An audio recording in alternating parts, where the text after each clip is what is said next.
I want to welcome everybody to this demonstration. Is Gene Deal hating on P. Diddy? Will Gene Deal words send P. Diddy to prison? You be the judge.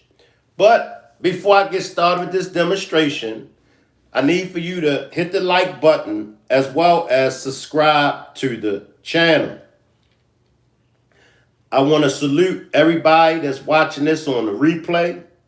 I want to salute everybody that's watching from the clouds. I want to salute all of my moderators. I would like to salute the whole Rock Squad. I would like to salute you, him, her, and everybody. Now, this is one of those demonstrations where I'm going to give my commentary as usual, but this is one of those demonstrations where I'm going to allow all of you to be the judge. I want to know exactly how do y'all feel about this. Now, Gene Deal has been given information, or Gene Deal has been saying things about P. Diddy for some years now, for a lot of years. And I want to say everything that Gene Deal said about P. Diddy came to be true. Now, just because he's speaking out, or just because he said these things that Puffy did, do that mean that we can consider him to be a hater? I don't think just because a person tells what another person has done or is doing, I don't think that makes them a hater. However, what's the intentions? Why are you speaking these things? Is it in good faith? Do you mean good when you coming out and you're saying these things about this individual? So I want us to keep that in mind when we're judging this. And I'm going to be playing Gene Deal's audio, but I want y'all to keep that in mind because I want you all to judge this fairly. I don't want it to be one-sided. But keep in mind, is it out of good faith that Gene Deal has been dropping these jewels? Or is it some ill feelings that Gene Deal had towards P. Diddy? Let's jump into my first clip.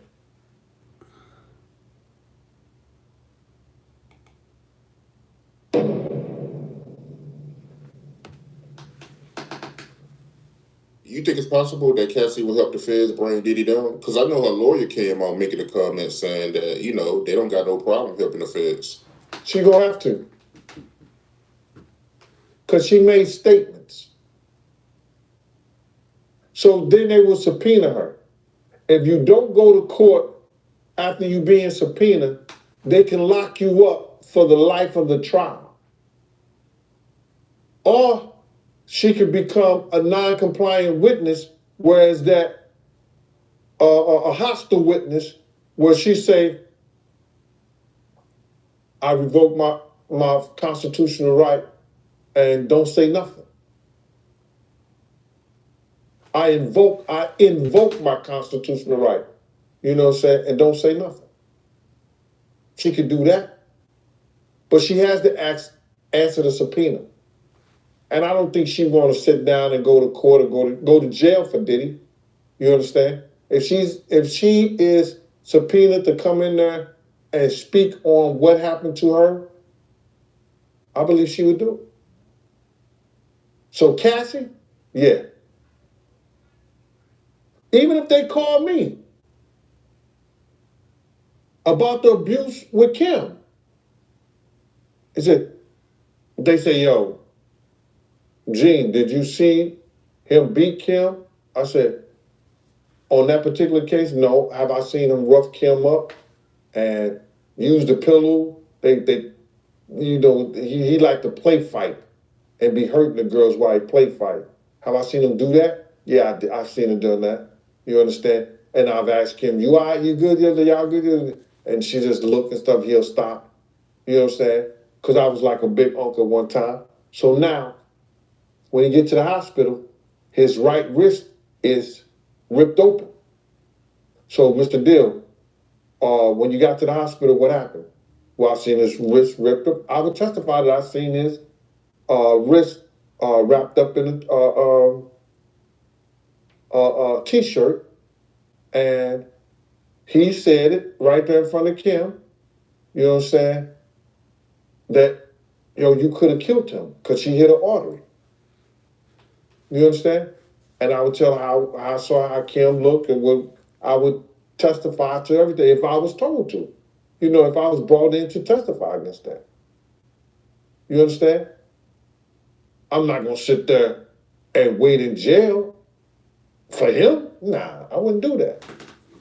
So you don't have no problem testifying?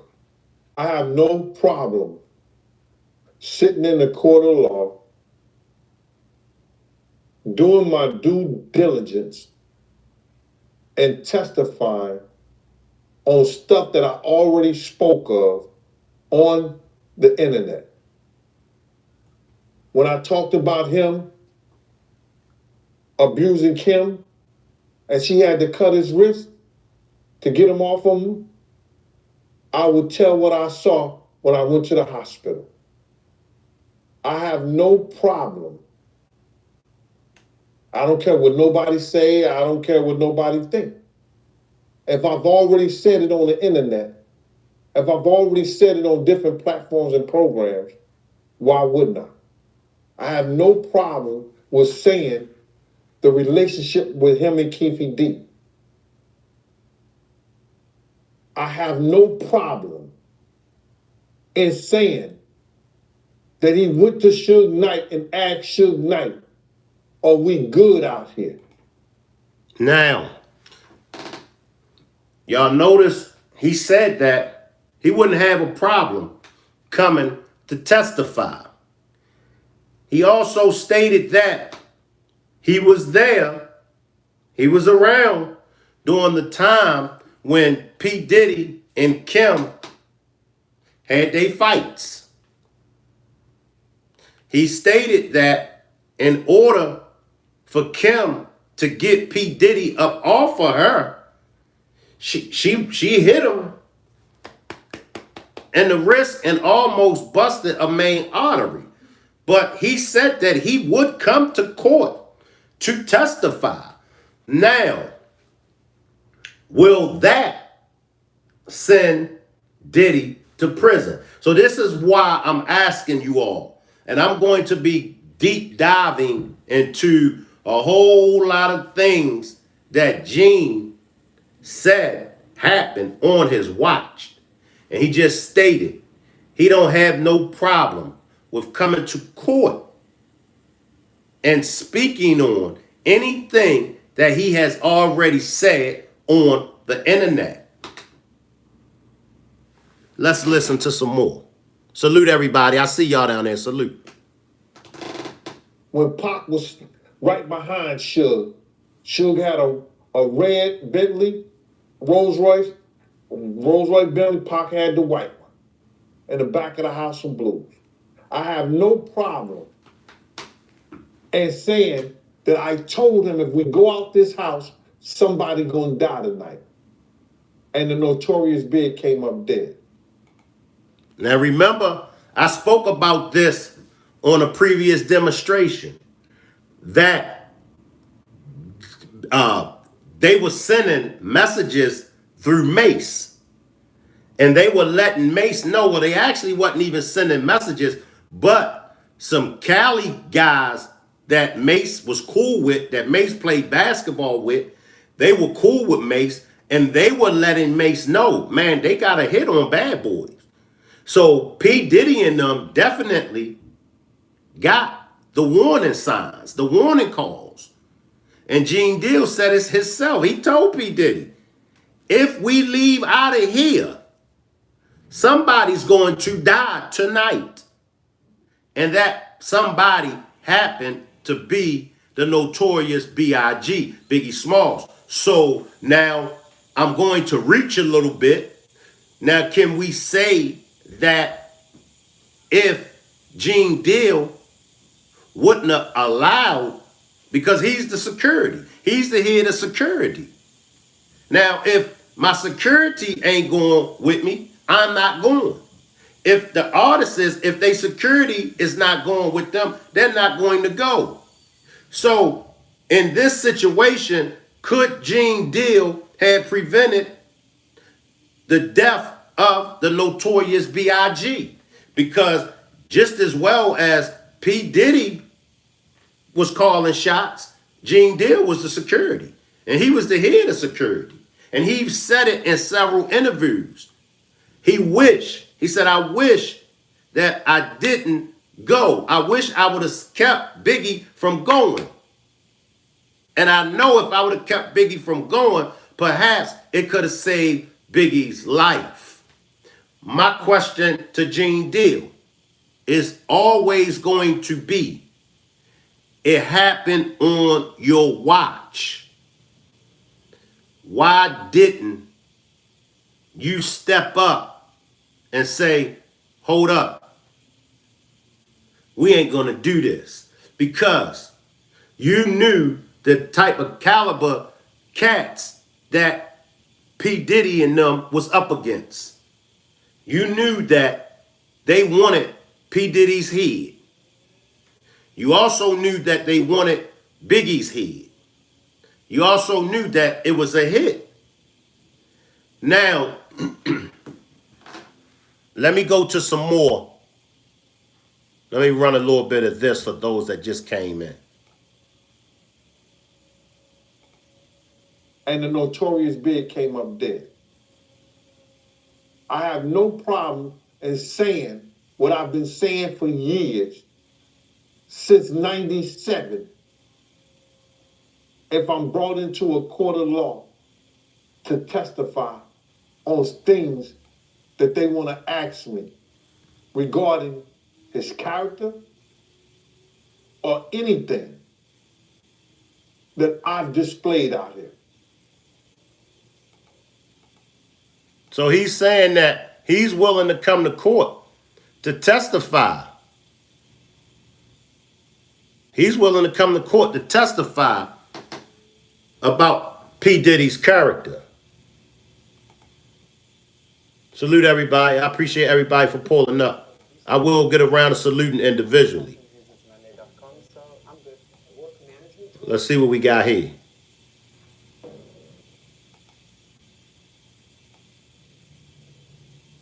How you feel about the news that broke that Diddy, he gave up the rest of his shares and revoked? Listen, he has to do that because no company wants to do business with somebody who is being accused, have allegations against them for sexual misconduct and deviant behavior. Nobody wants to do business with that. All the shareholders, it ain't nothing that he's giving up. They're like, yo, listen, give me that. They said, they did a Diddy. Take that. You understand? They're going to take that from them. The shareholders is going to say, yo, listen to me. We're all going to pull out. No Diddy. But we all going to pull out our shares and everything if you don't give up what you have in the company. Did you see that video that went viral of Diddy pacing around the airport after his houses got raided? I seen that video. And I seen that look in his face before. I seen that look in his face. You know what I'm saying? When he was with the same gang and Mike Owens, a.k.a. Mike Cock, everybody can tell it, D. Ferg did a collection for him because he didn't know how he was going to pay his rent, and he didn't know how he was going to pay his rent, child support, and his car note, because he had one of those drop top cabarets, Volkswagens. So Mike gave 5,000. I wasn't giving it nothing. I'm just telling you right now. D was just collecting money for niggas. You know what I'm saying? Yo, man, we got to make sure because he want to kill himself. He gonna kill himself.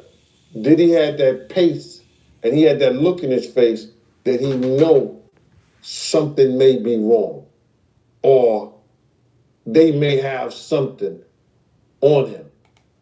So he's saying that that same look that P. Diddy had when he was pacing around the Miami airport, Gene Deal is saying that he saw that same look in P. Diddy before when he was pacing around, when he knew something wasn't right or he knew they might have something on him. Let me come here. Showing up on the first page of Google might not be the best for everyone. But for business owners it is. Take My Vintage's online store. It ranks for thousands. All right, let's go here.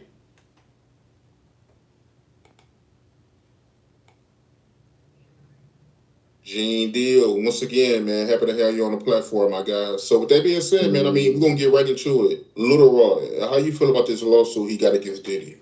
Well, I want to get into this real quick, man, before we really even started into this. And it's because something I seen today. This girl, Tiffany Red, she said that she was filing a claim against Diddy. But it touched me crazy, man, because the hurt that I seen in her voice, in her she crying, man, and she worried about what this dude could do to her and what he has done to her. Man, listen here. I want to let this young lady know, and I know this is not the place for it, brother, but please allow me to say this to her, man. You know what I'm saying?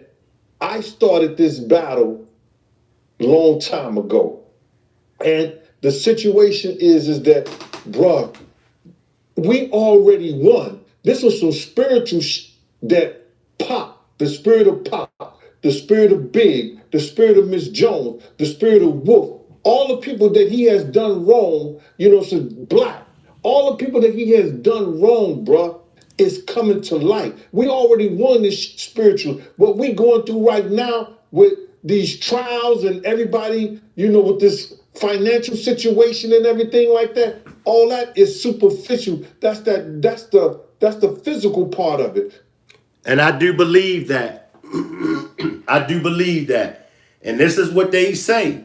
What goes around comes around. The dirt that he done to Big, the dirt that he done to Pop, Big's mother, all these things. And those were just a few.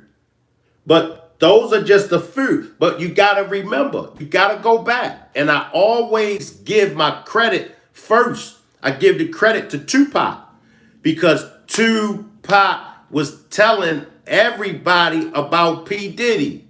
He was telling everybody about P. Diddy's character. He was telling everybody about the homosexual activities that P. Diddy was involved in. He was telling us. But for most of us, it went over our heads. So I always give credit to Pop. Go back, listen to Tupac interview. Go back, listen to Tupac songs. And you're going to hear everything that is coming out today. You're going to hear Tupac speak on everything. Karma is an MFer. The spiritual part of it was one because Big, Pac, Wolf Mother, all the people that he did wrong, bro. You understand? They already won the battle where we were supposed to win it at. So now we just going through the physical part of it, man. And I want that girl to know, man, that she ain't got to fear no man. She ain't got to fear him, nobody else, man. Whenever she needs. You understand? Whenever she needs somebody to travel, to go with her, to make sure she all right, you know, I'm a phone call away, man. I'm a phone call away. And go ahead with your questioning, man. I just had to get that out, man, because that girl touched a lot of people, man. Because all she wanted to do was write music, make music, and show her talent and her love to the people, man. And then she got to feel this way, be fearful and scared of her life and stuff like that. Ma, I ain't scared of no man. You understand? I ain't scared of no man. Nobody that got to put their pants on the same way I do. Not at all. And for the people that don't know who Tiffany Red is, that's Cassie's best friend. That's one of Cassie's friends. She was writing a lot of music, and she said that she was writing music for her friends to get raped to. Oh my God, man, come on, man.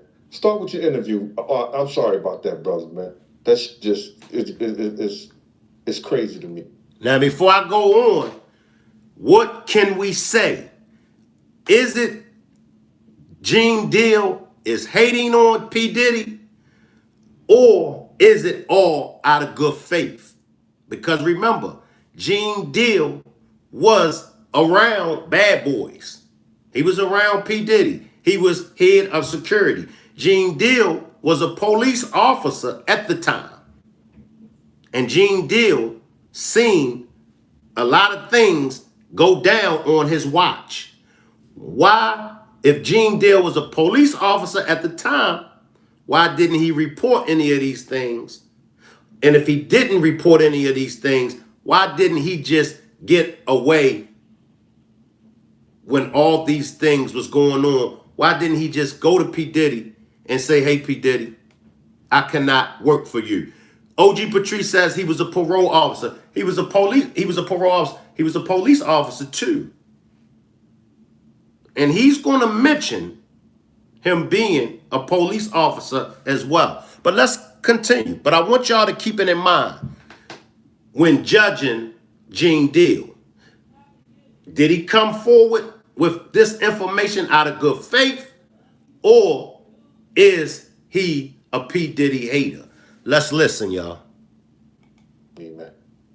Man, leopard don't change his spots, and Diddy been doing this for a real long time, bro. He been doing this for a long time. And now another artist, this artist didn't wait 10 years. You know what I'm saying? He didn't wait 20 years.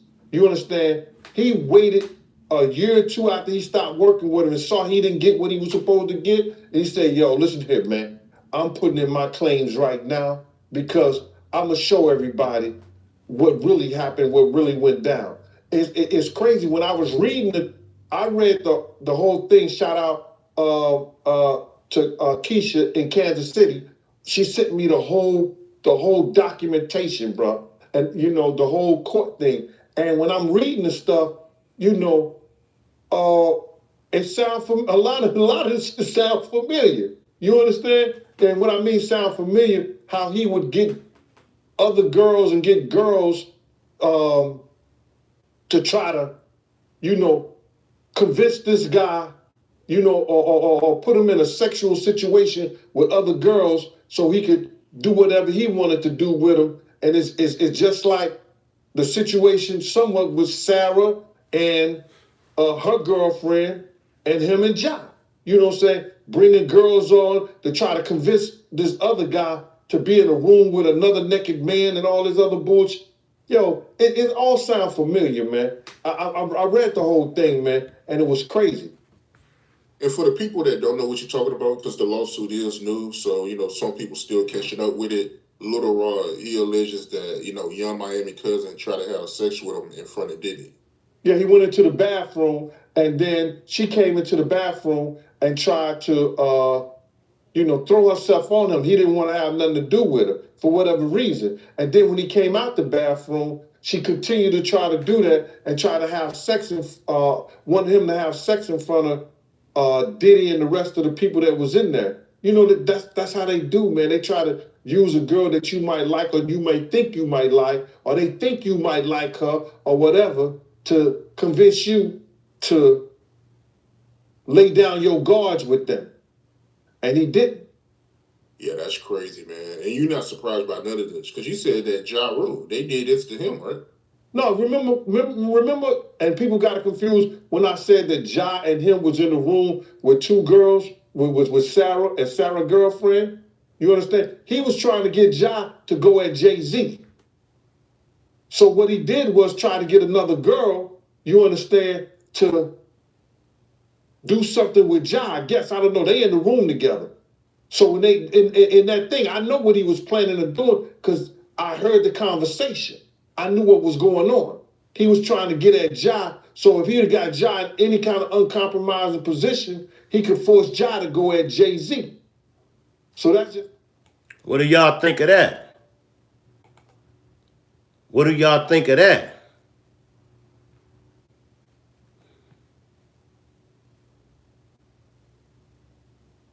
Let's see what we have here.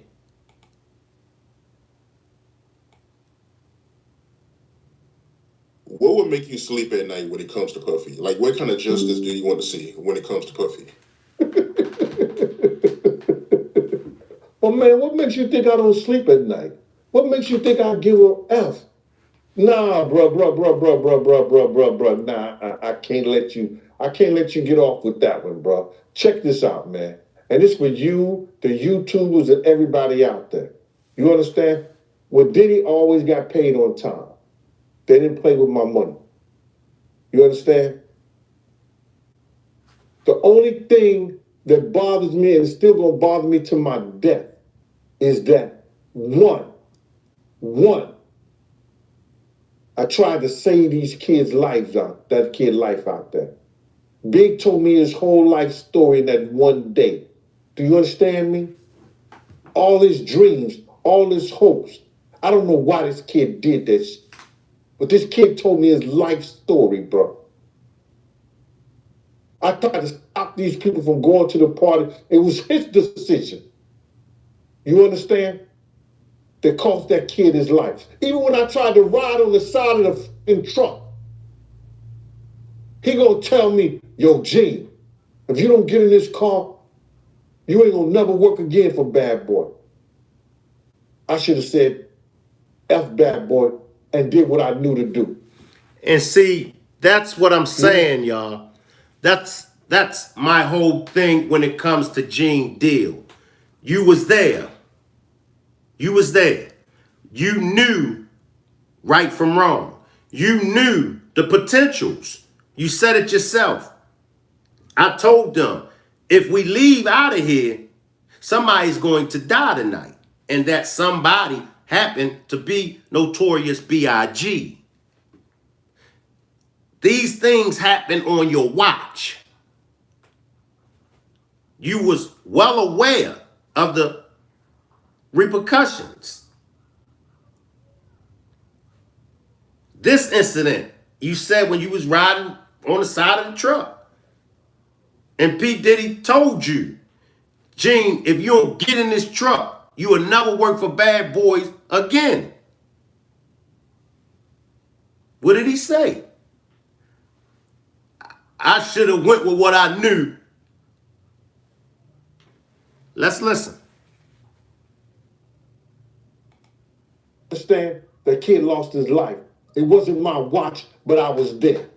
He had his own bodyguards, but I still was there. I knew something was gonna go down. So we'll give him credit. He said it wasn't his watch, but he was there. And he knew something was going to go down.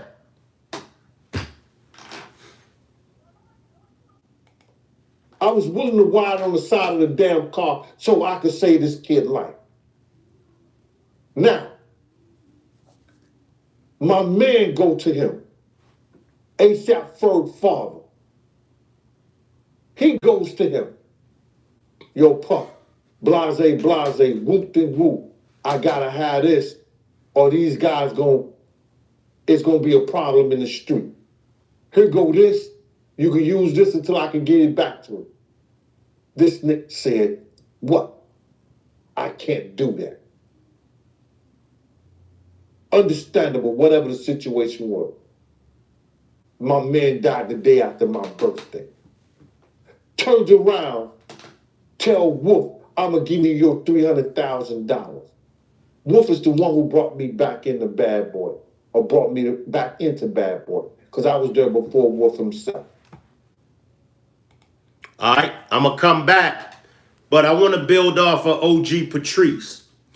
OG Patrice says Shank, he admitted that was his only regret. Eye of the Storm says then they both would have been unalive. Now OG Patrice says it was against his better judgment. He said that. We've all been there and done that. And I can take that, OG Patrice. And that's why I want you all to be the judge. Because it might be something that I missed. Let's build off of what OG Patrice said. We all been there. I've been there before. Woulda, shoulda, coulda. I've been there before when I regretted not nipping it in the bud in certain situations. So I can co-sign for that. I can vouch for that. It was against his better judgment. Drop a 1 if y'all feel the same way. Drop a 1 if y'all feel the same way that OG Patrice feels. Salute, Bronze. I see you, Bronze. Appreciate you for pulling up, Bronze. Appreciate you, Bronze. Flat Power God. Drop a 1 if y'all feel the same way that OG Patrice feels. It was against his better judgment. And we've all been there.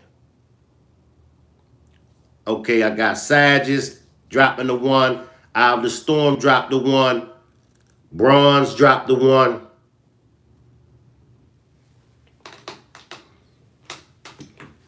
Let's hear some more. OG says, Shank, I've prayed and talked to my big brother, Gene Deal. I know this still bothers him to this day. And I'm sure it does. Because the one thing that I could tell that was sincere, the one thing is when he said, the night that Biggie got killed, the night that the notorious B.I.G. got killed, he said he wished he did not allow Biggie to go. He said, I had the opportunity. He said, because if I would have shut it down, he said, Biggie would have rolled with me if I'd have shut it down. So I do believe when it comes to the notorious B.I.G.'s death, I do believe that he really regrets that. And maybe, and that's what we're here for. Maybe that's why he has the change of heart. Maybe that's why he's been coming out speaking on these things that's been going on with P. Diddy. Because remember, Gene Deal been telling us about what we're seeing and what we're hearing about today. Gene Deal been telling us, along with Jaguar Wright.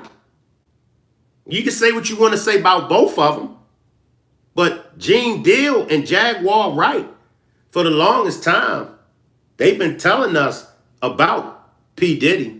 Let's hear some more.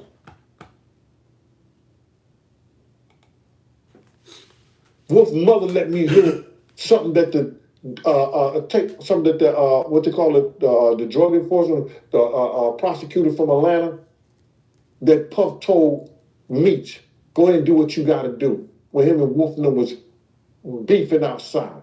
I heard Wolf say out of his mouth, I'm going to show you them niggas ain't that. I knew he was building up the atmosphere between Meech and Wolf to go at it. Do you hear me? Wolf get killed by 2 kids from BMF. Actually, the dude that he put down with BMF. This Nick brags about cussing Wolf's mother out.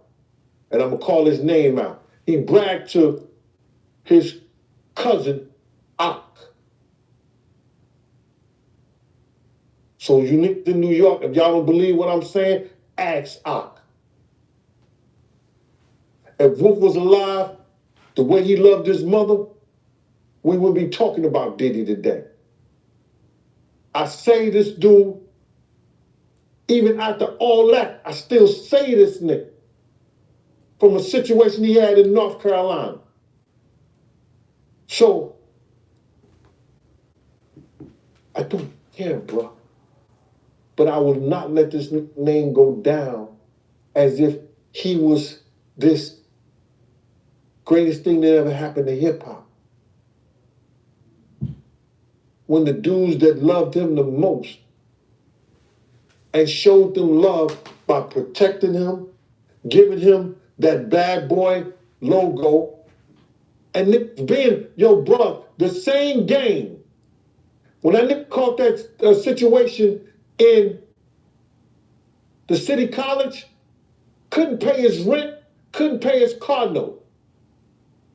D was getting money up from Nick to get to this nigga. What do you ever do for the same game? But shout out, that's my crew, same game. If I gotta take all the bullshit now, if people gotta say all this, yo, Gene Deal don't get alike, what was you doing? What was you doing, bruh? What was you doing before YouTube? I taught high school. I was a high school substitute teacher. I was an investigator for child abuse. I worked for the Department of Juvenile Justice. I was a parole officer for 27 years. I worked for Elite Investigation for 10 years. I worked for Sue's Rendezvous for 10 years. What was my doing before YouTube? Get a life? Always had a life. Always had a good life because I got up. I was willing to shovel shit for a living. My satisfaction, all I ever wanted that to do before I even started this, I talked to Chaz, told Chaz, talked to Zip, told Zip, talked to Slip. I even talked to D-Rock at. Let me and this dude sit down. We need to have a conversation about this whole shit, bro. All I wanted was this to apologize. And he never did. They made billions off him, gave him $1 million. Now, his dollar ain't gonna make a cent. Let me jump to the chat, y'all. See what the chat is saying. OG Patrice says, Shank, I've prayed and talked to my big brother. I read that. OG says, he said he should not have obeyed Puff's orders that day. He could have stopped them from going to the party. They're grown men, Shank. Okay. Scratch says, sorry, can't drop a 1 because he had many times to go against his better judgment. He stuck with the program. Now, I know he wished he had did a better job with decisions, but he could have acted sooner. And that's true. That's true. Like, definitely could have acted better. Salute Chrissy TV. I see you, Chrissy TV. Salute 80s, baby. I see y'all. So, why do y'all think Gene Deal, what turned Gene Deal in the direction to drop these jewels about P. Diddy? Remember, it was years ago. I'm trying to find some old Gene Deal interviews, but what turned Gene Deal to go in that direction?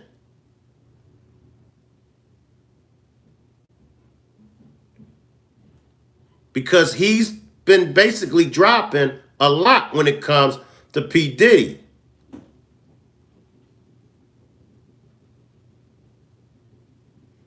Okay, now, according to Gene Deal, he says P. Diddy is getting sued because he upset some powerful people. According to Gene Deal, P. Diddy is not in the boys club anymore. Let's listen.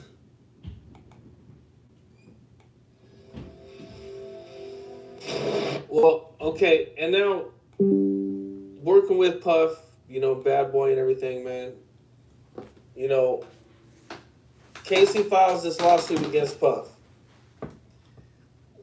Were you surprised, and what was your initial thoughts when you first seen the lawsuit filed? When the lawsuit was filed, my initial thoughts on that whole thing is that it was based on because she has some celebrity status. You know, I've gotten calls from two different women who told me that they were trying to press charges against Puff and wanted to come on my platform and tell the people what he done to them. And they say they couldn't get lawyers to take it. Now you got lawyers willing to take anything anybody has to say. And that's messed up. And I want to speak on that. That's messed up, y'all. Y'all see how that works? Now, the accusers, he said those accusers was saying Salute K Car was Biggie worth more money to Diddy did than a lot. I think Biggie was worth more to P. Diddy did than he is alive. But y'all see how that works? Attorneys, just because it was P. Diddy, certain attorneys wouldn't take them cases. But now the tables have turned and they see that it's an easy way to get some money out of P. Diddy. Oh, I bet they do want to take these cases. I bet they do want to take these cases. But in the beginning, appreciate that cash donation, 80s baby. Appreciate that cash donation, 80s baby. But in the beginning, when none of this was going on, when P. Diddy was strong and powerful in the industry, and they didn't see a way of getting money out of this P. Diddy thing, but now they see ways of getting money out of P. Diddy. Oh, the attorneys is running. The attorneys is coming. The attorneys want to speak with anyone that may have some accusations against P. Diddy. Y'all attorneys ain't shit. The system is messed up, brother, because if you ask those ladies who are coming out now, they probably tried to get a lawyer to take it long time ago, but they wouldn't because of the powers that be. Now that Puff is losing that power, lawyers are willing to go to court and try to get money from him, from their clients, and what people are saying he did to them. Do you believe everything that she said? Do you think it's all accurate? I believe what he paid for. What do you mean by what he paid for? Oh, you mean the 30? Okay, you talking about the settlement that happened the next day. Right. So everything that was in the lawsuit. I don't know all the things that were said, but you're not gonna pay for nothing that you didn't do. So whatever he paid for in that lawsuit, I believe. You know, in the paperwork, it says that he was addicted to painkillers and ecstasy. Have you ever seen anything like that, or when you were around him? I knew he was addicted to painkillers, because after that that incident with Kim, he used to have this little white guy he used to meet, or he would have the drivers go get the pills that he was addicted to from this little white guy who was selling him them opioids. Why do you think it took so long for people to come out and say something? Like I said before, I don't think it took so long. It took somebody with celebrity status who had a legal team that was willing to go to war for her in order to get some justice for her in a compensation matter in a civil suit. I believe that there's a lot of guys, a lot of people in that industry that have done things, and people can't get lawyers to go to bat for them. Yeah, there's been a long list of other celebrities since this happened that it came out, and a lot of other celebrities started to get sued. What do you think about that list? And, is there anything there that you've heard about? Well, I've heard about a couple of things, but you got to realize is that it's what they can prove. Like with this Weinstein thing. You know, Weinstein. Just take Jimmy Iovine for example. Jimmy Iovine got a lawsuit, but you don't see it on the news. That's true. That's true. Why you don't see it on the news? People have been coming out saying things that he said that he did to them, but because his publicists and the people at that be is not allowing that to go down on him. And that's true. Puff did some things to some powerful people that they're calling in their friends and everything, and everybody's taking their hands off him. So now he's no longer the altar boy, and he's not in their club anymore. Did you hear him on Jimmy Kimmel? He said, "Yo, I thought we was friends." Jimmy Kimmel knew he wasn't supposed to ask Puff anything about me, but he's not part of the boys club anymore. What's up? This is Kim. Did y'all hear that? Did y'all hear that? P.Diddy is not a part of the boys club. I want to go to an old interview with Gene Deal and Mase. Mase actually calls in to talk with Gene Deal.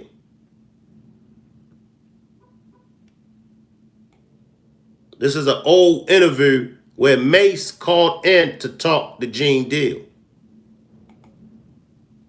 When you talk, I don't say a thing. When I talk, I want the same respect. Now, what I told you was, and what you didn't hear, it's a natural reaction. They start mixing the facts in. They put their story with your story. Like that's really what happened. Women front for these fellas, fellas front for these women. It's a trait that's passed down from old heads right now to their children.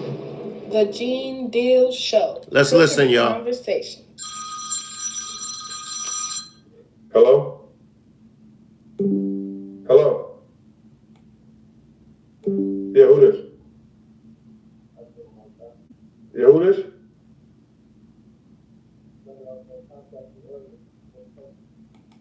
All right. Is he? Yeah, this he. What's up? Yo, Gene, what's good? It's Mase. Mase, what's going on, Playboy? I'm good, man. I wanted to talk to you, man, because number one. You want me to put you on the show or what? I mean, you can. You can. You on the show right now? Yeah, I'm on my show right now, Mase. Yeah, I don't mind. I just like Gene, I know you. So, I mean, the first thing, I think, when you be saying stuff, I think you need to be more truthful, man, because you were there and you saw some things, but it seemed like you doing stuff for ratings instead of just being real. If you're going to tell people the truth, don't blemish my name and try to make your show look better. Tell the absolute truth, man. How did I blemish your name, Mase?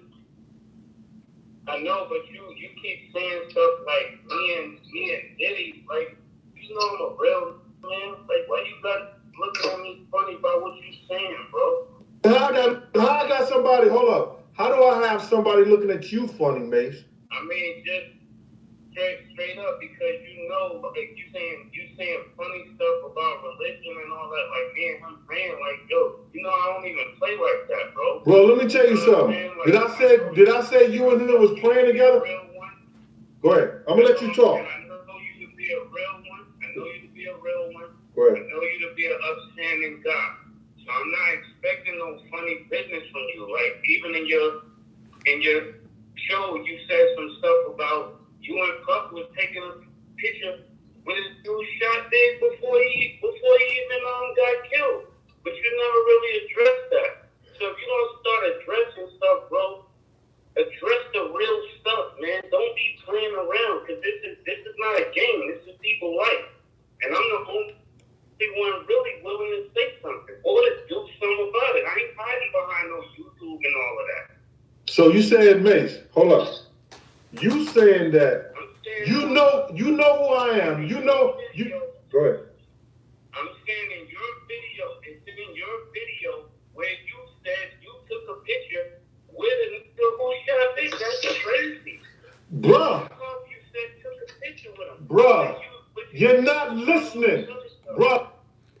Mase is giving Gene Deal his props by his character. He's saying, Gene Deal, you a solid one. You a real one. I've known you to be solid. He's not taking that from him. But he said to him, you was in the picture with the dude, you took a picture with the dude that allegedly killed Biggie Smalls. Did I hear that? Or did y'all hear something different? He's saying to Gene, you in the picture with the dude that killed Biggie Smalls. Let's listen, y'all. Listen here, Mase. When you talk, I don't say a thing. When I talk, I want the same respect. Now, what I told you was, and what you didn't hear, was they showed me a picture of me, Puff, and the nigga who killed, that Lil C said killed Big. The FBI said they saw the picture too. When they showed me the picture, they had the face blurred out. I didn't say I took a picture. I said the FBI. Yo, bro. I said I said that the LAPD showed me a picture of me, Puff, and the who shot Big. The Lucy said. Why would you, Puff and Big, why would you and Puff be taking a picture with a dude did that? That don't make no sense. Because they showed me the picture. I don't know who took the picture. What do you mean? I see what both of them saying. And let me break it down. I see what both of them is saying.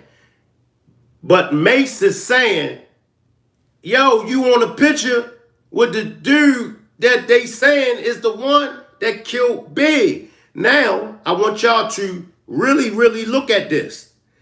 Could it have been that Gene didn't know that this dude was going to kill Biggie Smalls? I'm going to let y'all be the judge of that. But I want y'all to focus in on that picture. Now, Mase is saying it's a picture with you, P. Diddy, and the dude that shot Biggie. What's up with that picture? Now, could it been that Gene didn't know that this dude was going to kill Biggie? Could it have been that?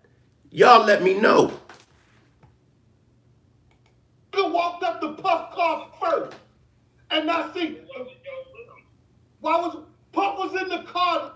I was standing on the outside. This nigga was coming up down the drive. He was coming down the street. What are you talking about? So if you want to say something, Mase, tell us why you didn't go. Mase, why you didn't go to the party? Mase, why you didn't go to the party? Why you didn't go? Brandy told you, you told me that Brandy told you, let's go to the party. Why you didn't go to the party? I didn't go to the party because all young seem like snakes. And I'm not going to... So, Mase, who told you, Mase, didn't I tell you, listen here, Mase, did I tell, let's keep it 100. When you was riding around, go ahead. Let me answer the question. You guys was the security. If somebody shot the biggest rapper in the world, why y'all ain't shoot back? Y'all had guns? Mase, let me ask you something. I'm gonna get to that. Mase, one question. When you was riding around Cali with Stevie J, didn't I pull you to the side and say, what the fuck is you doing in a drop top Benz riding around with Stevie J around Cali? Did I say that to you? Mase. Never underestimate. Wow. It's more, y'all. Wow. It's getting interesting. Say that to you, Mase? That's some sucker. You hear what he just said? Wow. You don't want to know the truth.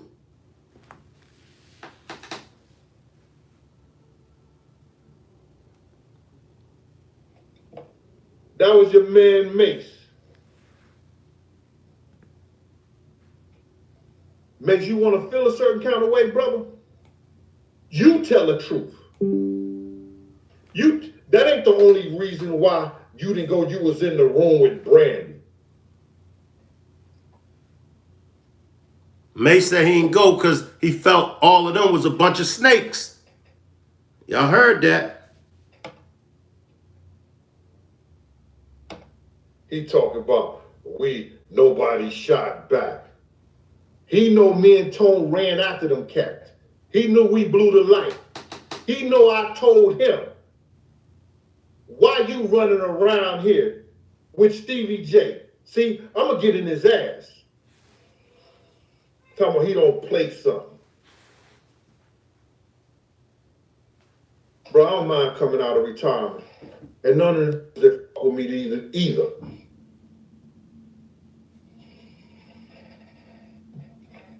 Y'all be the judge now. I want y'all to be the judge. Salute Blue Devil G.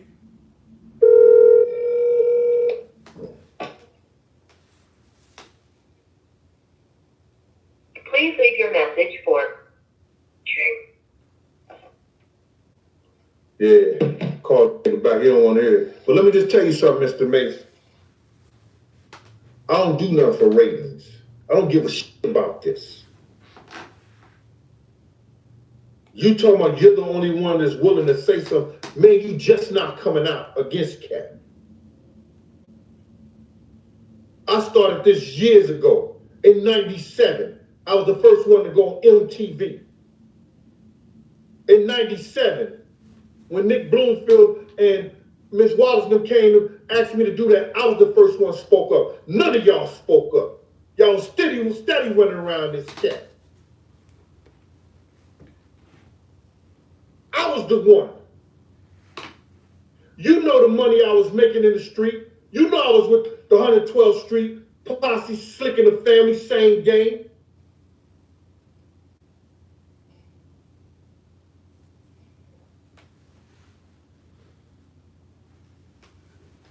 Wow. I don't know what that was about. But you know, Mase, I was right there.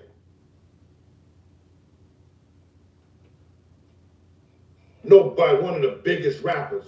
You right. I told them before they even left the house. I was the only one.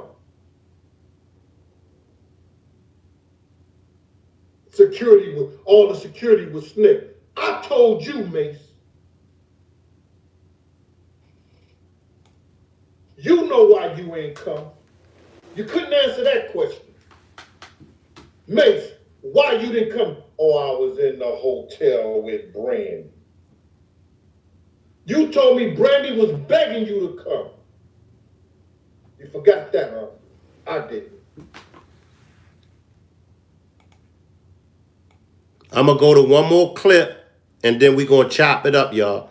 Now, I want to run this clip because there are still some people out there that actually think that Biggie was killed because of Tupac, but not according to Gene Deal. Let's find out why Gene Deal say that Biggie was killed. And listen very, very close. OG Patrice says the shooter wanted Puff, but the NOI and Gene Deal stopped the incident. Let's listen.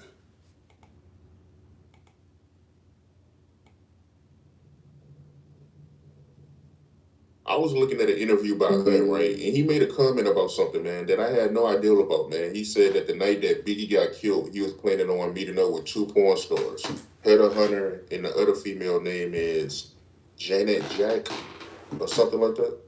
Janet Jackman. Yeah. Oh man, you don't watch the tapes? No. Yeah, bro. What got me was Clark Kent said he was there. You know what I'm saying? Yo, bro, let me just tell you something. It took over 20-some years for me to get that message from and that relinquished a lot of guilt from myself because I was believing when Puff told me, well, Gene, you ain't got to go. And if I would have said, well, F it, I ain't going, man. Y'all going to see. Somebody going to die. and I would have stayed back, I was thinking years and years and years that was my fault, that I went. You understand what I'm saying? I thought that I would have gave Big a out. And then somebody said on my show,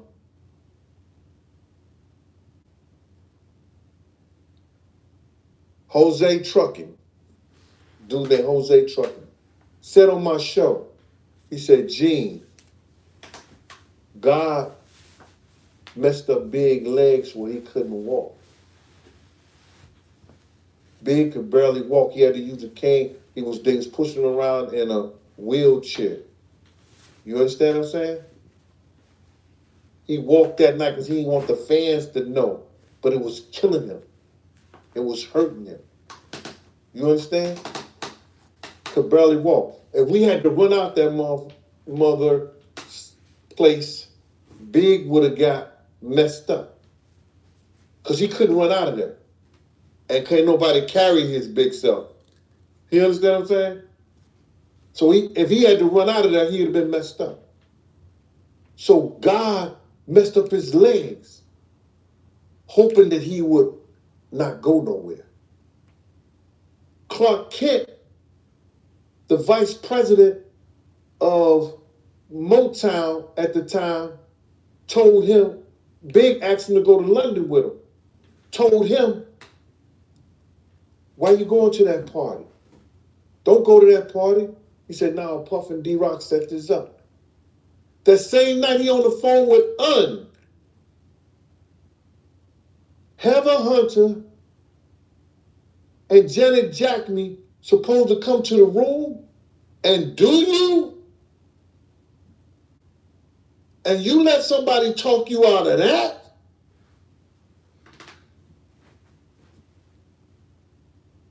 Still couldn't get him to sit down. So me thinking, if I don't go to this party all this year and get Bigger out, it's my response. And Big ain't even my responsibility, but I'm responsible, you understand, for going. When Puff told me I didn't even have to go. I'm thinking that Big's death is part of my fault because I shouldn't have went. I should have stayed back and maybe that was his out. God messed up his legs. That was his out. Clark Kent told him not to go. That was his out. Told him not to go. That was his out. Ain't nothing Gene Deal could have said to that boy to stop him from going to the party. Because the devil had already planted the seed. And I will co-sign for Gene Deal on this. Biggie had plenty of opportunities not to go. So I don't believe that Biggie's death, I don't believe that it was Gene Deal's fault. I've always felt that Biggie's death was all in Biggie's hands. Because ain't nowhere in the world I know some folks on another coast. Ain't nowhere in the world I know some folks up the block from me is looking for me in the unalive me. Ain't nowhere in the world I'm going there. So I've always felt, and I still feel like that today. I feel like Biggie's death was just negligence on his part.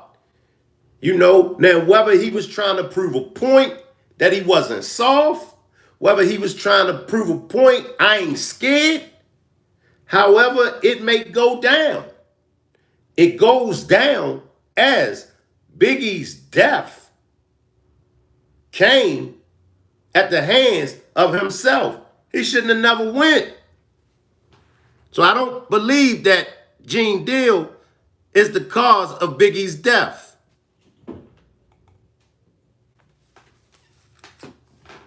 Yeah, that's real talk, man. But speaking of Clark Kent, right? How do you feel about him saying that, Biggie, he got killed because Pac lied on him?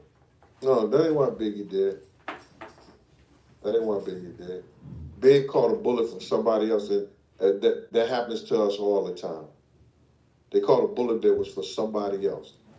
You know, that's what happened to Big. But Big wasn't Clark Kent. What Tupac did, they say in rap songs all the time. Dude's been battling throughout the years. Now I do feel like P. Diddy set him up. I feel like P. Diddy put him in a predicament that he shouldn't have never been in. Came around, who was dying from it? Who got murdered from it? When LL battled Ice-T, Hammer, and Kool Moe Dee, who died from it? Nobody.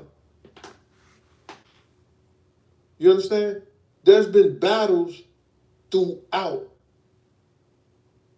You understand? Throughout rap. Nobody died from it. I think Biggie and Pac was the only two. That's because it was bigger than rap. It had more to do than the rap.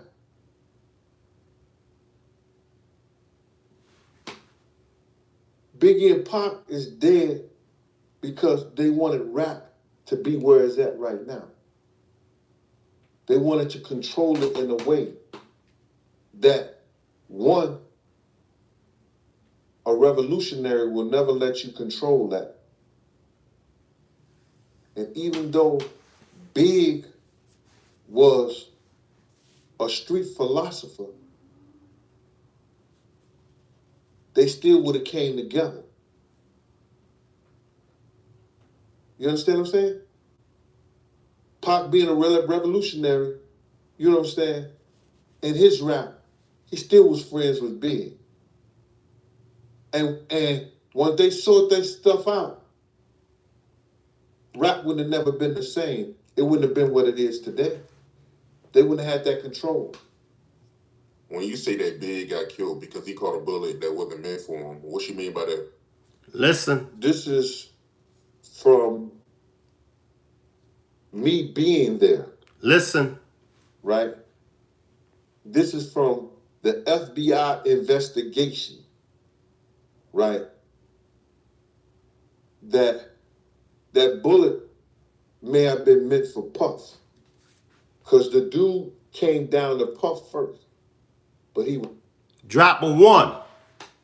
Drop a one if y'all feel like that bullet was actually meant for P. Diddy.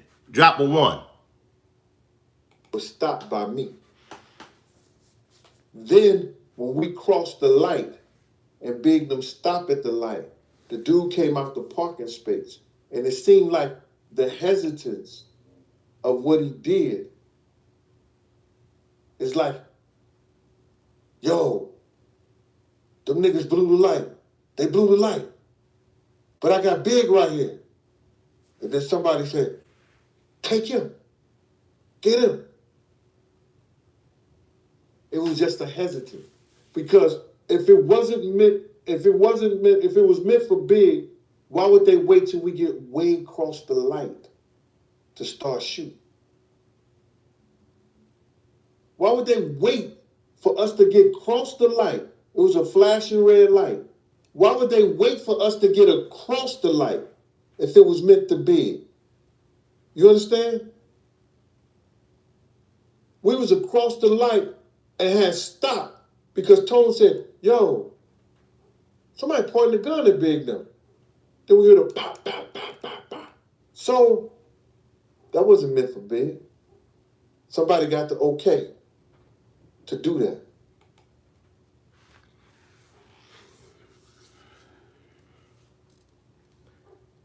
All of these accusations leading to P. Diddy, the Notorious B.I.G., Craig Mack, Black Rob, Kim Porter, and probably some more other names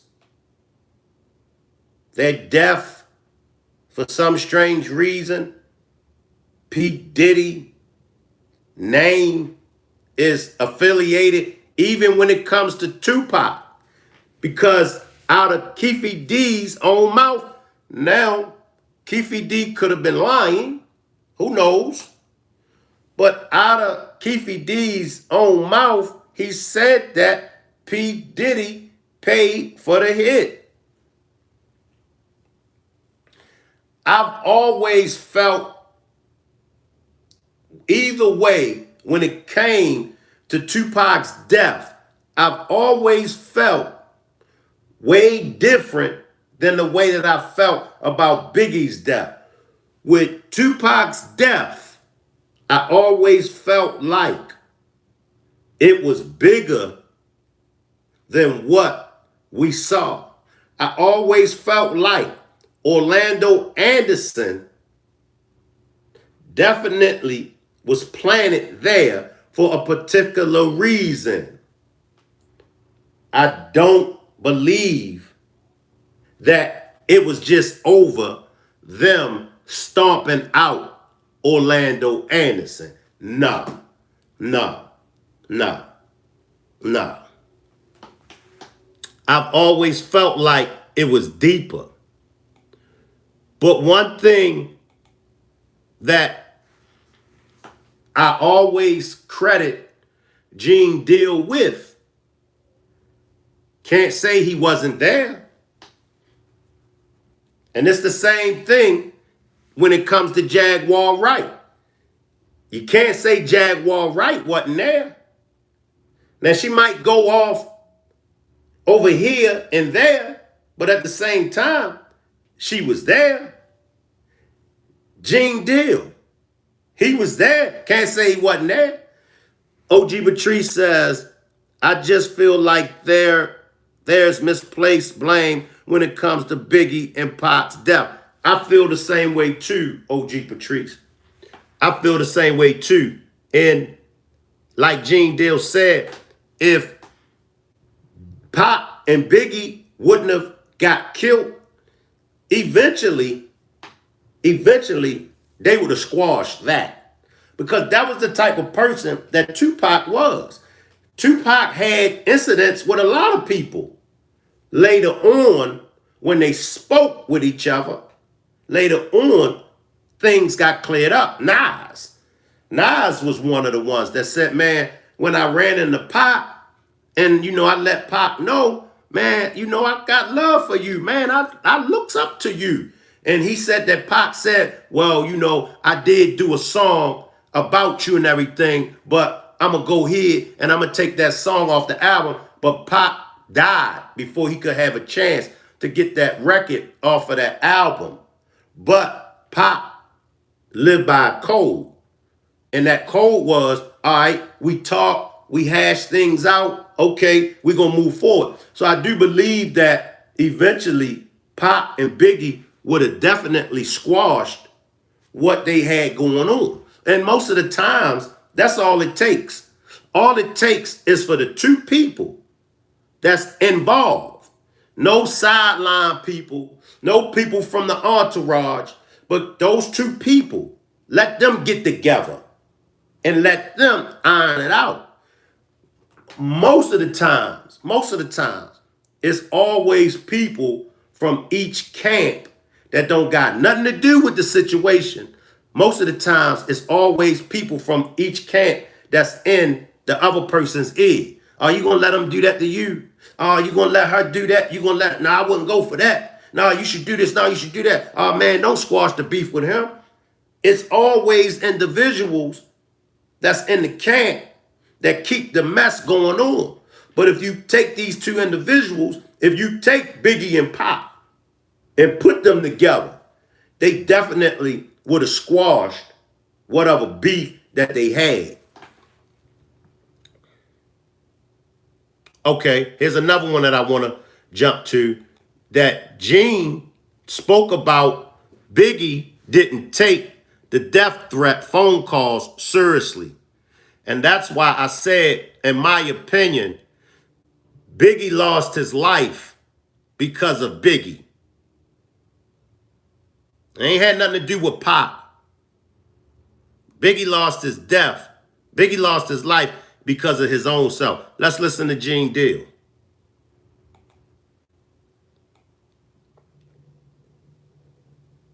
When Biggie was in LA, was he getting death threats?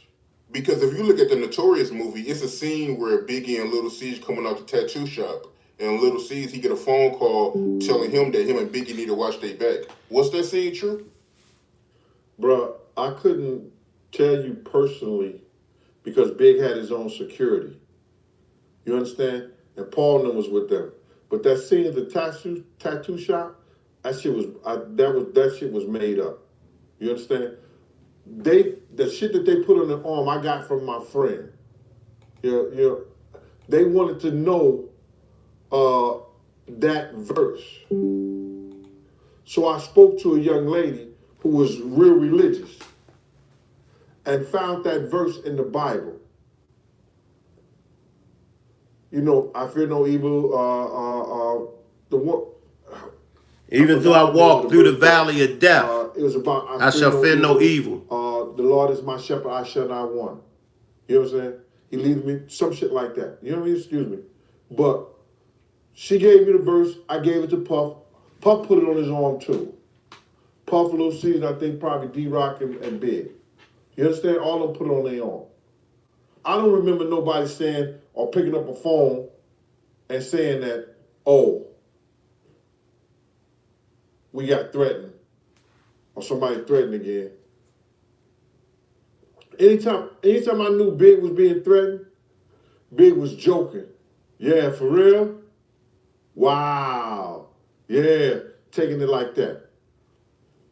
If you see him saying that shit on the phone, I knew just at that time that that's probably been somebody been doing a threat to him. You understand what I'm saying? But I couldn't pinpoint, you understand, other than the stuff that I was getting from the streets and the people that was out there and people that I knew that was in the game. You understand what I'm saying? I had real gangsters. Unique from Mecca Audio called me from ADX. He underground in Colorado with El Chapo calling me. He wasted his phone call. You understand what I'm saying? He called me from ADX. Nobody believed me. Yo, Unique don't fuck with that nigga like that. What Unique do when he came out of jail? What did Unique do? He went on somebody's platform. He said, I called Big Gene because I knew he would get the information to him. You understand? This somebody did 26 years in the federal jail as a kingpin, brother. He called me to save Biggs' them life. Tell them niggas not to go nowhere. It's a hit on them. You get this information from a kingpin, brother. Chaz Williams, they got him as robbing 160 banks on American Gangster. He give me the information. Man, y'all don't go nowhere. Fall back. Biggie was warned. He was warned now. He was warned by some gangsters. He was warned by some official folks in the game. I mean,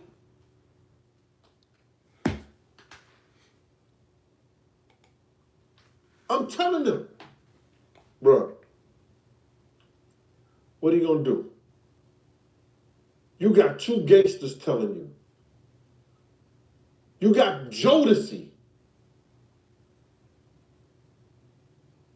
Davin, was Davin? Yeah, Davin.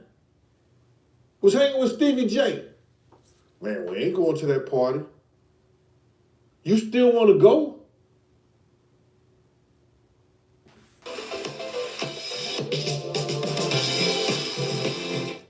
as I stated before, there's no way in the world that Big should have went to that party.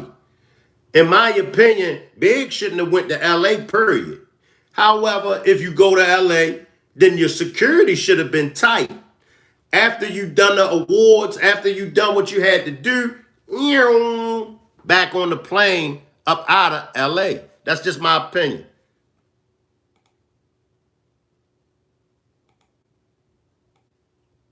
Sometimes I wish, man, that when Puff told me, yo, Gene, you ain't gotta go, I should have listened to that nigga. I should have listened to that nigga. Then maybe Big would have said, nigga, your own security ain't going. Fuck am I going for? But then you know what niggas would have said? Yo, that nigga Big Gene had something to do with it. He was the only gun. He had his only gun. He was the only security out there. And, you know, for Puff, why he ain't go? That's what he's paid to do, because niggas ain't listening. And one thing I could say, Gene Deal, I feel Gene Deal on that. I've been in that predicament several times. I'm giving everybody, look, whoop-de-woo, something get ready to go down. Or, look, it's something going on. And each time, I tried to look out for folks. Each time, I tried to forewarn folks. It always came back to bite me in my ass. So I feel Big Gene on that. And I said, I'll never do it again. A motherfucker can get ready to get smacked in the head by a Mack truck. I ain't saying shit. I feel him on that, though. They would have flipped it. And it really would have been a war, dog. Because at the time, I had, God bless the dead, my brother Wink, my brother Chris, my brother Marlon, and my brother Red. They was not letting nothing happen to me. And if something would have happened to me, these niggas would have had something to answer to. You hear me? So they would have flipped the script if I didn't go. Nothing you could do out there, man. They was wrong for being out there. Listen, nobody never asked Puff this question. I could find 100 pictures at award shows. I could find 1,000 pictures at parties. Why didn't your lead man, the head of all Bad Boy security operation, didn't go? Anthony Wolf Jones. Why he didn't go, Puff? That was his hitter. Wolf ain't go. And if he would have been truthful, he'd have said the same thing Wolf told me. Puff ain't going out there right. P.Diddy. He not going out there right. That can mean a whole lot of shit, bro. You always say that Puffy wasn't close friends with Biggie, right? But I mean, you did say earlier that Biggie, Little C's, and D-Rock got matching tattoos in LA, and Puffy got matching tattoos with them. And if I'm not mistaken, Biggie, D-Rock, and Little C's, they was childhood friends, right? So I don't know, man. I mean, them getting matching tattoos is something close friends do, right? Bro, matching tattoos make you friends? It could just be some shit to do. It's a Bible verse. It's a Bible verse. Peep game, bro.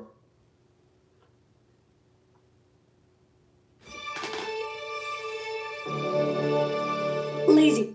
How y'all feeling so far? How are y'all feeling so far? Is Gene Deal a P. Diddy hater?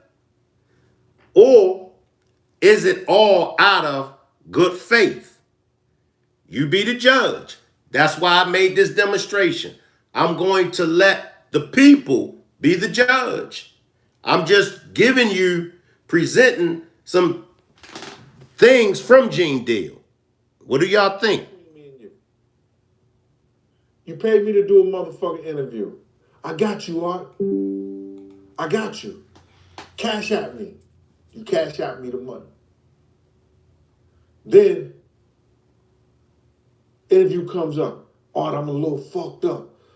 Throw me a couple of more dollars on top of that, and I'm gonna give you the interview of life. You throw me a few more dollars because you want to do good business with me. It's time to do the interview. I give you some lame ass motherfucking excuse and I ain't fucking with you and I ain't dealing with you like that and I'm taking your money, you understand? How would you feel? I'll be mad as hell. Y'all want my money back. At that point, I'll be like, yo, fuck you, I ain't giving you nothing back, nigga, get it.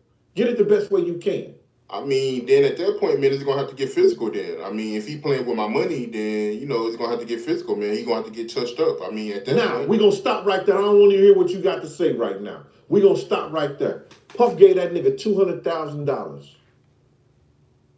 I own your publishing. First of all, I take 50 of your publishing off the top. Now you got 50 to deal with. The producers get 20-something%. You got 20-something%. I'm gonna buy that from you. So now I got 70% of the Notorious Big. Anything come out of his motherfucking mouth, anything he write, I got 70% of it. It's mine. He turns around, take that, and the same niggas that told him to sell it to Puff tells him, change the name on the publishing. Change the name, Big. Put it in somebody else's name. Tatiana can't write a damn thing at that age, but he puts it in his daughter's name. Justin ain't never wrote nothing the Lox said. But because Puff owned a publishing at the time, the publishing, Puff put it in Justin's name. So how do you think the Lox felt when Puff's son is getting a publishing? It's his name. How do you think Puff felt when Big changed the name on Lil C's album? Lil C's came out and said, yo, I never wrote a rhyme while Big was alive. Did you ever hear him say that, Art? Yeah, I heard it. All right. If he never wrote a rhyme and he got a whole fucking album, who you think done it? And why don't Puff own the publishing on that? If he said Big wrote it. That was the fight in the studio that night, brother. Lil' Kim on the way selling 5 million motherfucking albums. You gotta get my book, man. I talk about that shit in my book, bro. I talk about that shit in my book. Bruh. Puff all in Big face. I dare you to say you wrote Lil' Kim out. Because he had witnesses right there.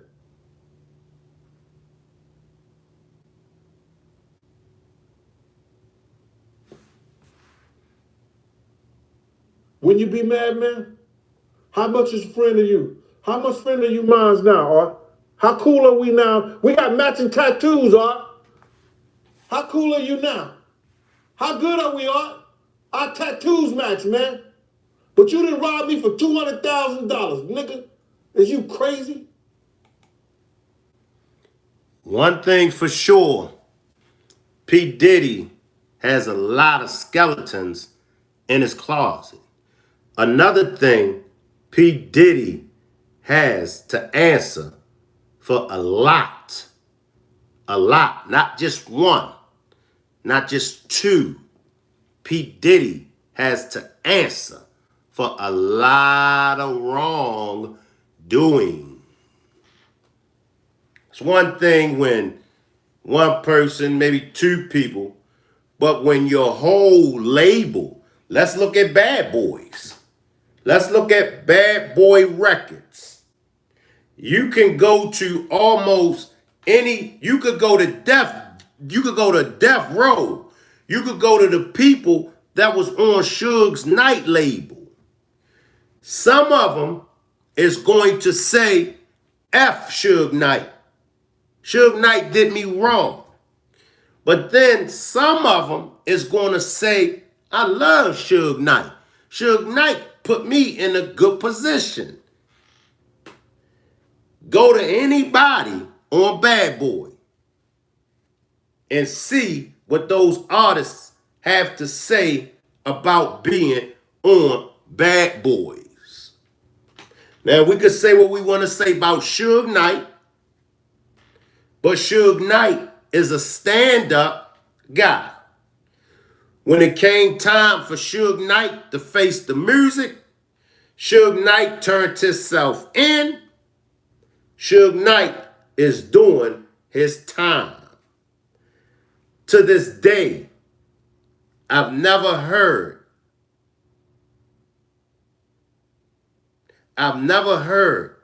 of these kind of accusations that's coming out about P. Diddy. I've never heard of those accusations when it comes to Suge. As I stated before, you're going to get some folks that's going to say, man, F Suge. Suge done me wrong. And it's true.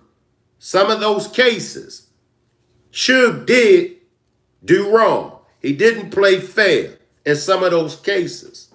But when it comes to P. Diddy, these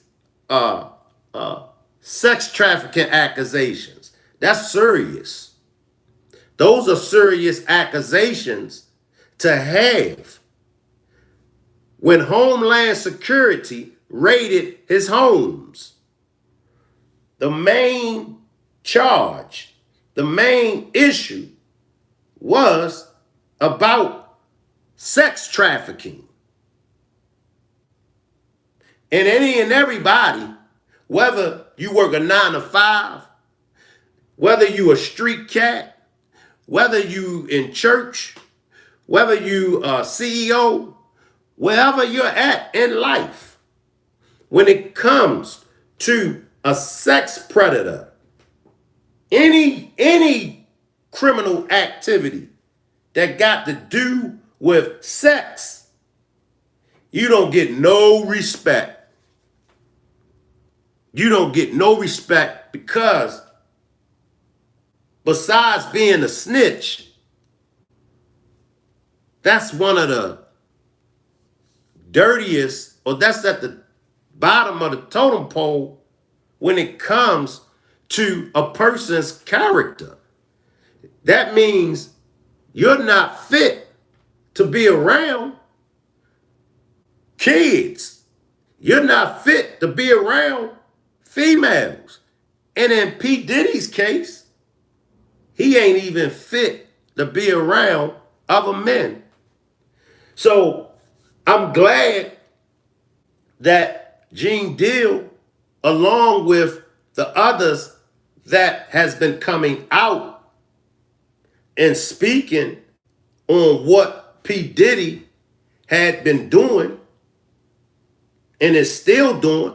But now I want to ask y'all, will Gene Deal's words send P. Diddy to prison? My opinion, I think so. I think so. Because in one of the first recordings of Gene Deal that I played, Gene Deal said, if they need him to come to court to testify, Gene Deal said, I'm coming to court. He said, if it's anything that I've said on the internet and they need me to come to court and testify, Gene Deal said, I'm coming. And I do believe that they will, if not subpoena Gene Deal, I do believe that they will call Gene Deal as a witness against P. Diddy. I do believe so. And the reason why is because Gene Deal has been around Bad Boy for so long. He's been around P. Diddy for so long. He knows a lot. Let's jump to the chat, y'all.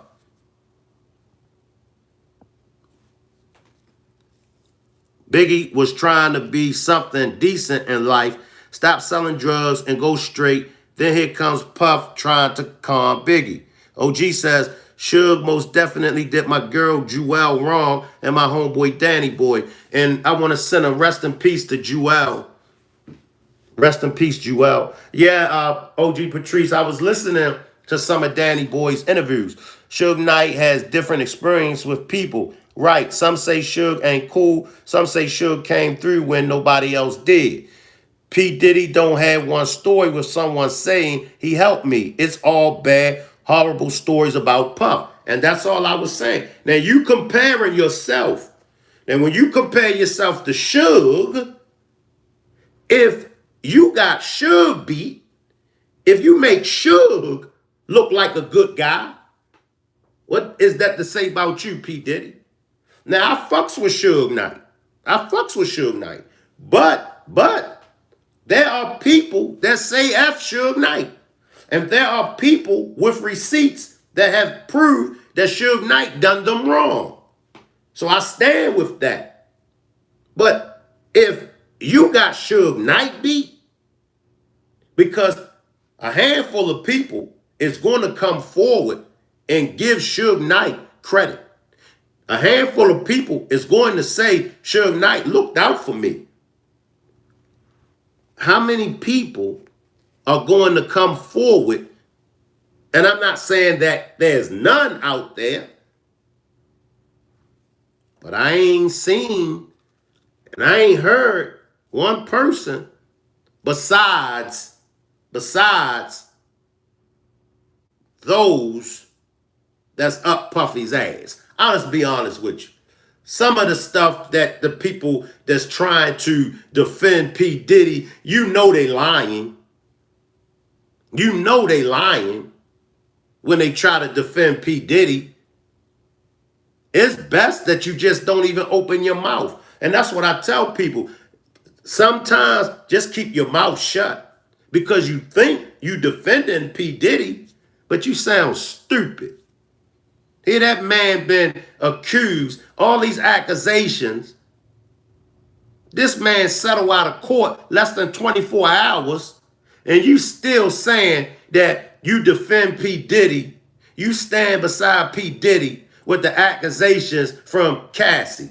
How? How? He settled out of court less than 24 hours.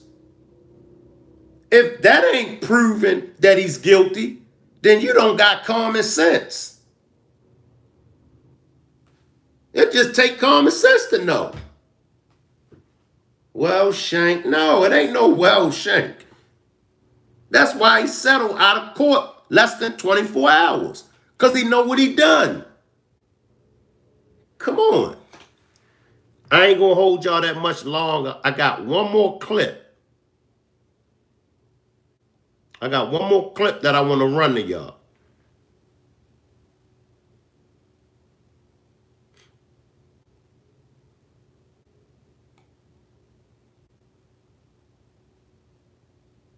I think this is what I had. I think this is what I've been looking for.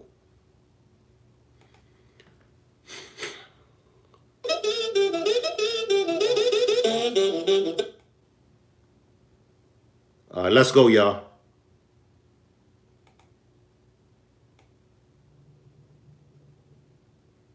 Do you think Puffy cared if Biggie got killed knowing he was going to leave that way? Because you made a comment before, my man, and you said that you believed that Biggie was going to leave Bad Boy. And you also made a comment before, and you said that Puffy made a comment saying that he didn't care if Biggie or Tupac got killed. So do you think Puffy cared if Biggie got killed in L.A. since he knew he was going to leave Bad Boy? Listen. Well, I think that nobody wants anybody to get killed, per se. I don't think unless he's an enemy or something like that. But he knew Big was leaving the label. He said that in Hip Hop Revolution. Is it Hip Hop Evolution or Hip Hop Revolution or something like that? He said that this nigga went and got his own deal, his own. Look at the balls he had. He went and got his own record label, his own deal. He didn't even bring the shit to Bad Boy. The nerve of him. He tried to laugh and play it off, but that's some serious shit. Because all the money you spent to make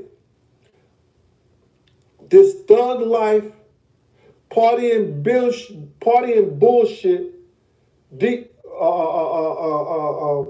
partying bullshit artists. You know what I'm saying? That's the type of music Big was doing. Hardcore street type of shit. You made him into the salty Big Papa type dude. You understand what I'm saying? You made him into that dude that, the women, no matter how he looked, how big he was, they loved him. All that came from Arista money. All that came from what Arista did. You understand? Under the bad boy umbrella. Now he's taking that to a whole nother label, a whole nother company that gave him $60 or $62 million to work with. And he gonna have 5 or 6 artists that he gonna do. So who gonna take that hit?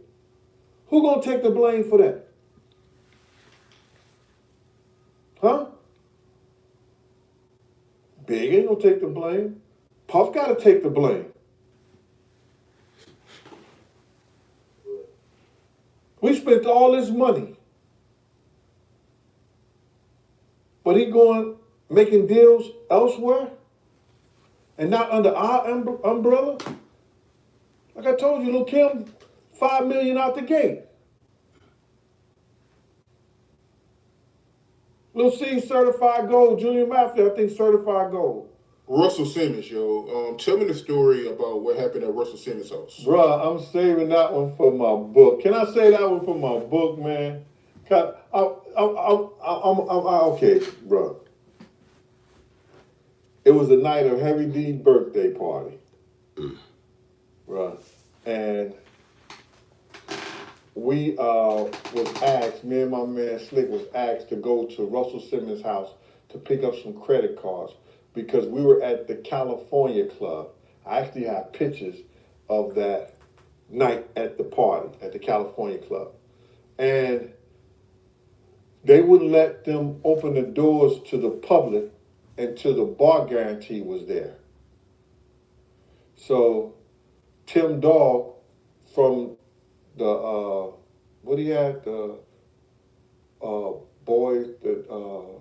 Lost Boys.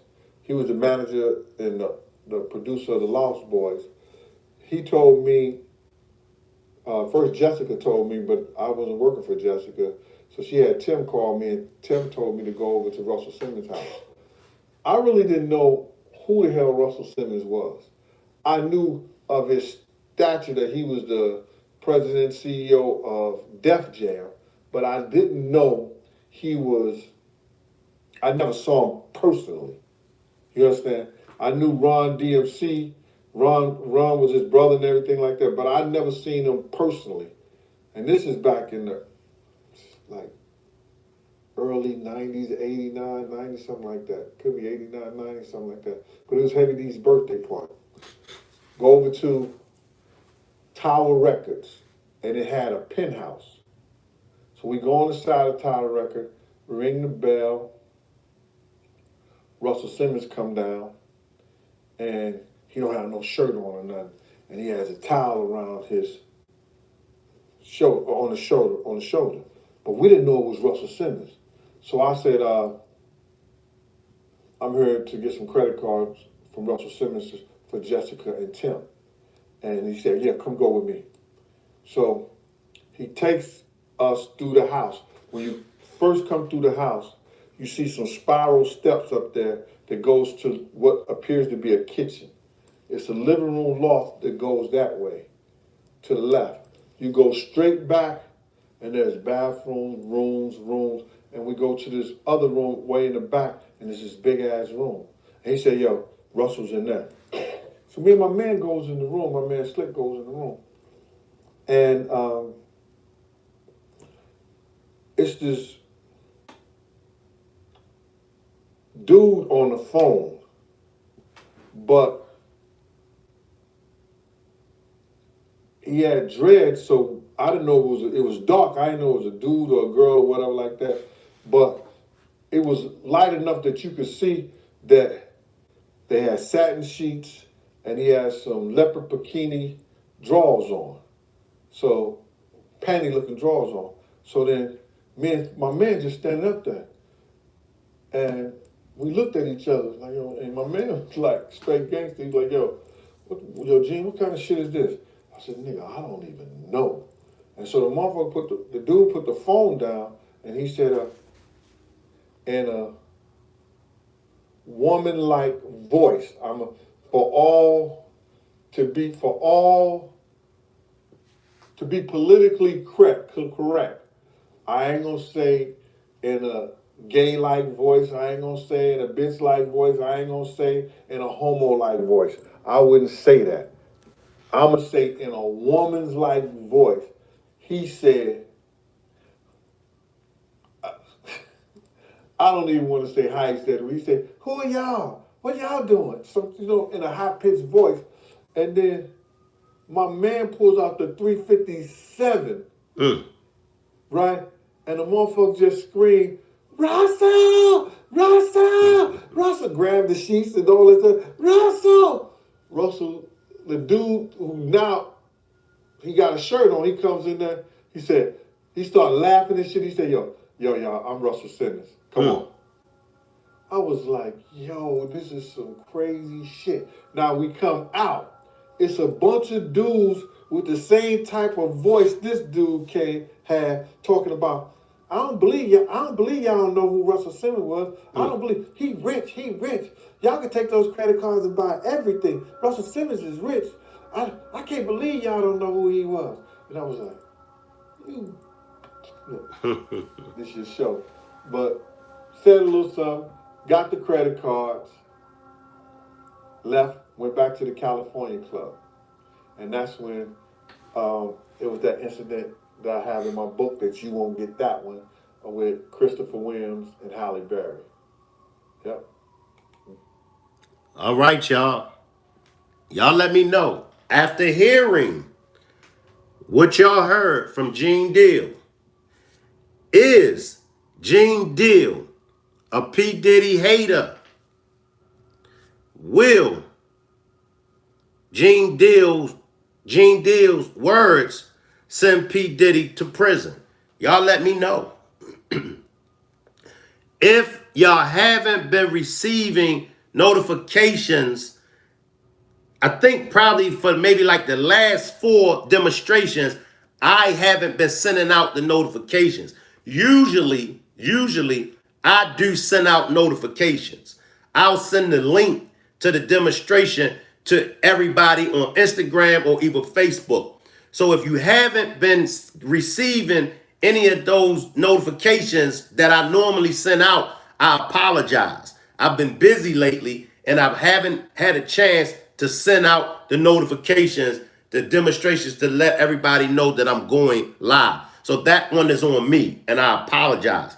I will do my best in the near future to make sure I get out the notifications to everybody.